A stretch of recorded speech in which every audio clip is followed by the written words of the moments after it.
Good morning, guys. What's good, my people? What's popping? Yeah, when I sit here, it's time for stories. We talk. Thank you for everyone who has subscribed. Please continue subscribing. Subscribe. Tell a friend to subscribe, manze. Thank you for those who have done it already. I love you so much. I appreciate. Thank you so much for the love. Yeah. So it was in 2010, in April 4th. I was in class and we were preparing for closing day, which was supposed to happen on the 6th. And the teacher on duty came by and he was like, the principal want to see you. Getting to the principal's office, he just gave me a message that I needed to go to Kijabi Hospital because I needed to sort out something. I knew my dad was in hospital, and this was the second time. Actually, the third time he was sending for me, because the first time I went was in Kenyatta Hospital. The second time was in North Kinangop Hospital, and now this time he was in Kijabi, and so I knew I will have a talk with him, because most of the time he felt like he was losing it. He would just call me, and we were so tight with my dad, like so close, so tight. Like I would share so much with my dad, and he was this good friend of mine. I really treasured him. I really valued him. I really didn't have a friend. Like all my teenage, I didn't have friends because he was the friend I had. I felt so free with him, even more than with my mom, to an extent. When I experienced my first matric period, he was the first person that I thought about. When I started feeling the pain, you see, ile pain ya breast growing, there's some pain that comes with it. He was the first person that I talked to. I was that close to him. I was so free to him. So I went to Kijabi Hospital. When I got there, I found my mom there. And mom, my grandma, and my sister and my cousin and my grandpa were there. And when I first saw him, I had not seen him that bad before. I had visited him in Kenyatta. I found him in the ICU, whereby we had talks and he managed to leave the ICU so badly before even I left the hospital. I had seen him in Kinangop Hospital, not Kinangop Hospital. I found him in the ward no more, but the moment I left, he was just fine. But this time round, he was in a bad state, like in a bad state, so bad that he was just being covered with a blanket, and all we could see was his head up to here. And they had used like 3 pillows to support him. Mind you, the bed he's using, could lift. You can lift the head, ikaina bent, come up ilo. First, the time when I saw him, I felt so bad. I felt so painful. Like I felt something just hit me so hard when I saw him. And everybody was just crying. Everybody was there mourning. Everybody was like, nobody would wanted to come close to him because of how he looked. He had all his face, all you would see was yellowish skin, and then his lips were just Oh my God. I don't know how to tell this. It was just looking so bad. So bad. And everybody just stood at the bed, by the bedside. I went in, sat by his head. I had a handkerchief. All I would do it was just there was a certain medicine, use the medicine to wipe his lips because it was full of vidonda. He would not talk. He just placed his hand, hold my hand like this, and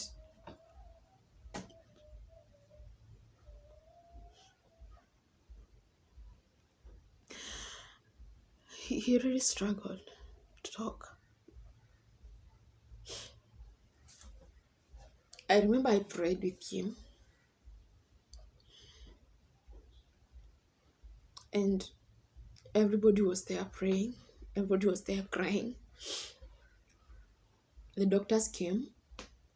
They sent people outside and said it's their turn, but would not let my hand go. So the doctor said to leave me there with him.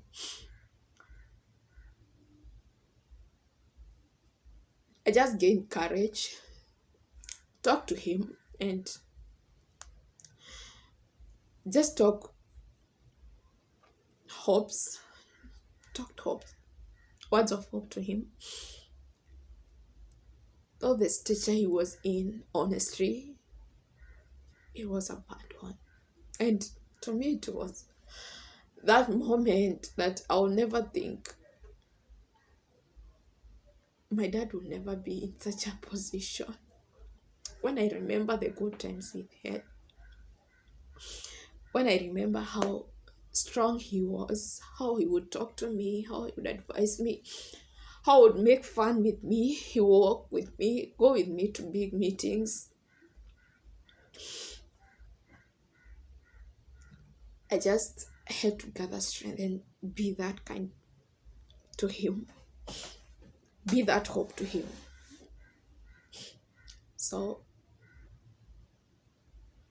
by that time, we didn't know what he was really suffering from,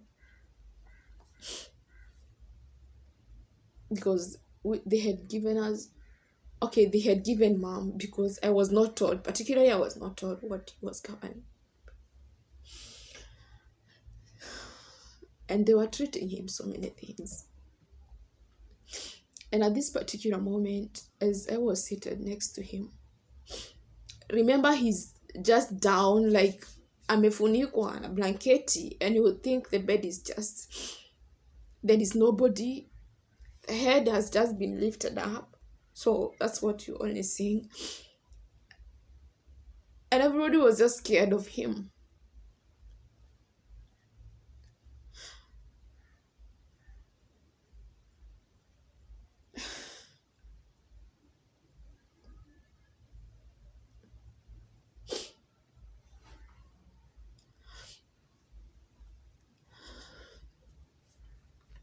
I remember he just talked to me. 3 words. And after the 3 words, he asked me to let him rest. It was hitting me so hard. You want to leave me? And that was the hardest moment. Remember, everyone has just walked out. I'm there with him, trying to fight, trying to snuggle.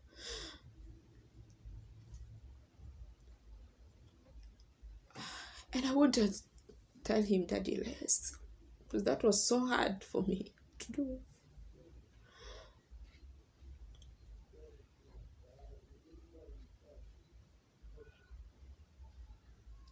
I remember we just stared at each other. He started crying. And when I saw his tears,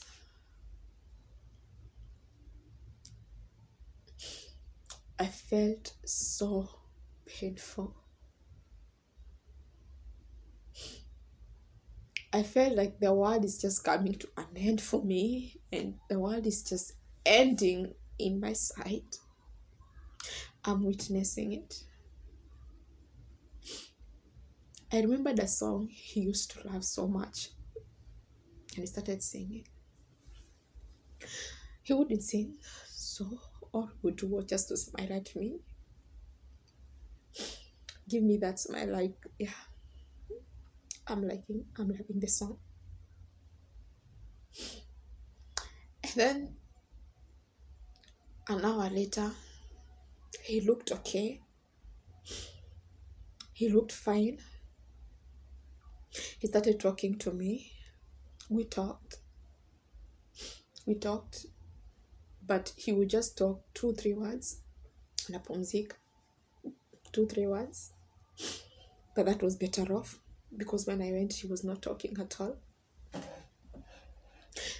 Remember, I'm still in school uniform.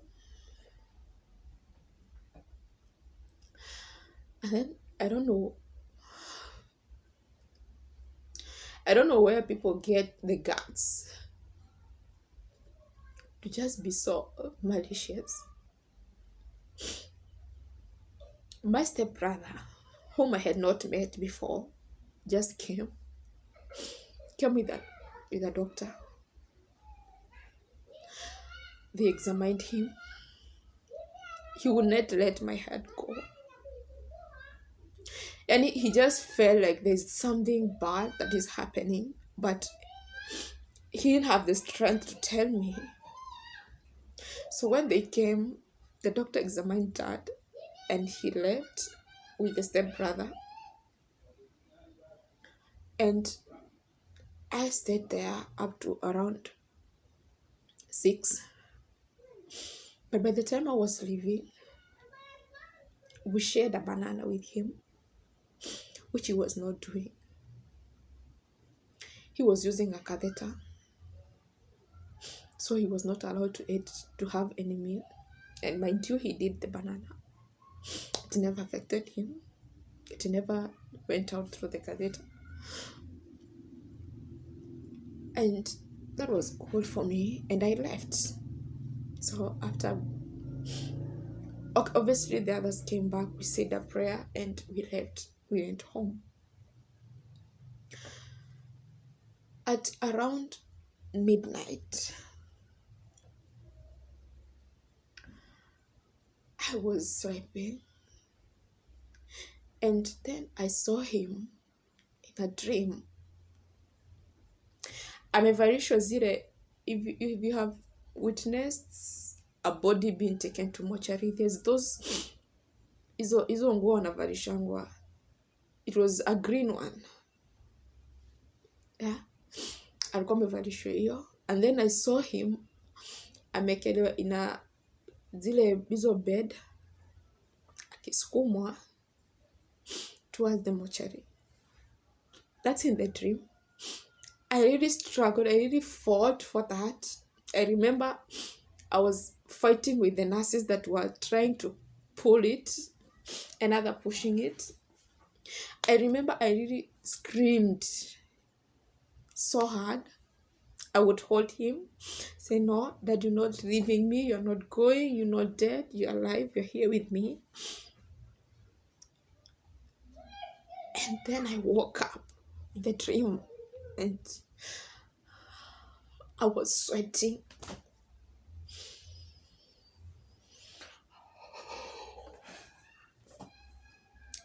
I was sweating. I was in tears. I just went and woke Mom up. And when I told her the dream, we just started praying.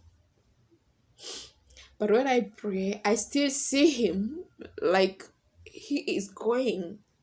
He's being lifted up. And I'll still see him in the same bed. He's just, remember now I'm awake, we are in prayers. I'm seeing him being lifted up. And he's like going like this. I told Mom what I'm seeing. We prayed.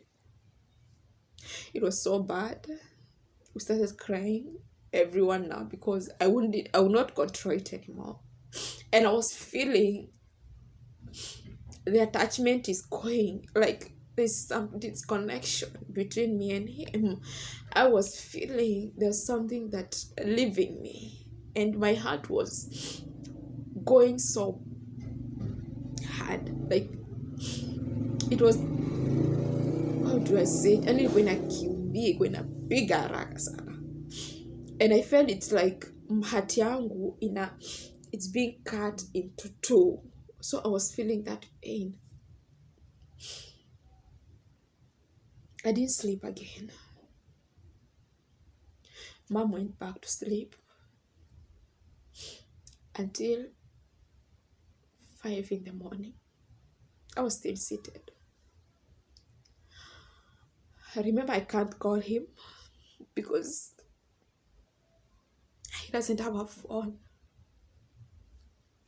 So I didn't know what to do. 5 in the morning, I thought to myself, wake up, because I've not slept. Go see him. Mind you, I'm in Naivasha. He's in Kijabi Hospital. So I needed to go ahead to ask for transport from Mom. Early in the morning, some minutes before 5, Mom got a call. And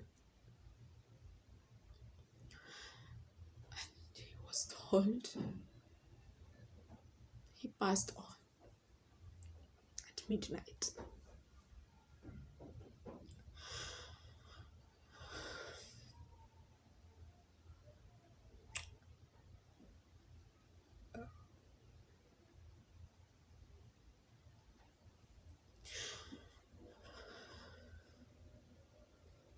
It was that moment I confirmed whatever feeling I had overnight. And he was trying to let, he was trying to go, he was trying to leave me. My heart was really fighting to disconnect. We were so connected, we were so connected, we were so much together.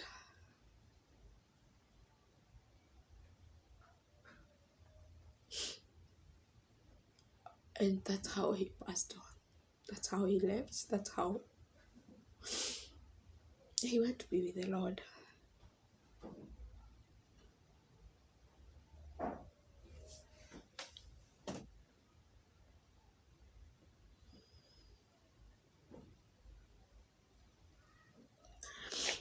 So thank you guys for watching. Thank you for subscribing. For the new people who are watching, please subscribe to my channel. And I love you guys.